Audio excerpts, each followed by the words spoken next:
Oh, 7.2 competence. You'll recall that in 7.1.2 in resources, it identifies or lists people as a resource, and it really just says the organization shall determine and provide the persons necessary for the effective implementation, etc. And does that much more. But here we get into something about those people, a section in its own right called competence.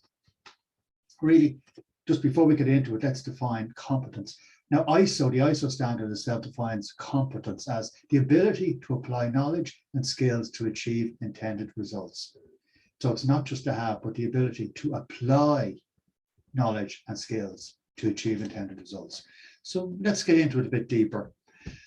And 7.2 says the organization shall, number one, determine the necessary competence of persons, that's the people earlier, doing work under its control that affects the performance and effectiveness of the quality management system based off how the business is run. So the first thing is to determine what competence is required. Then, having determined that, ensure that these persons are competent on the basis of appropriate education, training, or experience. So determine what's needed first and then ensure that the persons are competent. Now, there's three ways of here. It could be education, training, or experience. So you can see their experience is added in as well as the other two from the definition.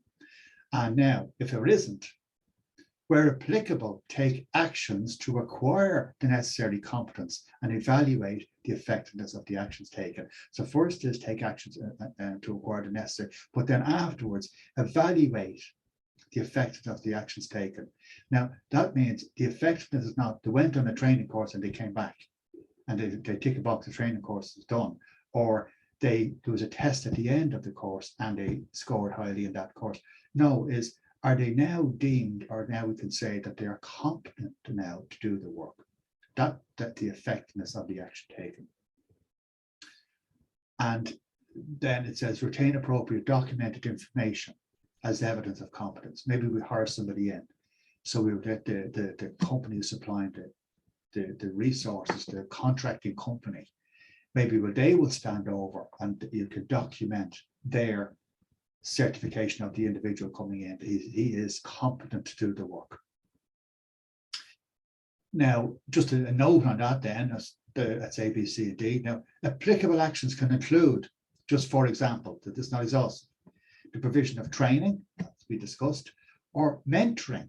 That's where somebody senior, somebody with vast experience or more experience will actually bring them along and assist and be there for them. Or reassignment of currently employed persons. So reassigning, so you move people around if you need to get the competence in to do this particular work, one of these processes.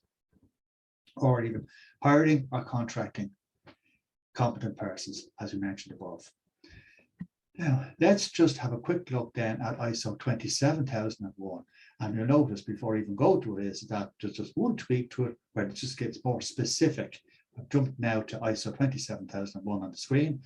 And it's all the same as ISO 9001, except for in A, it says determine necessary competence of persons doing the work under its control that affects its information security performance. Whereas in the 9001, it says that affects its performance and effectiveness of the quality management system. Other than that, again, it's just that ISO 27001 just speaks specific about information security.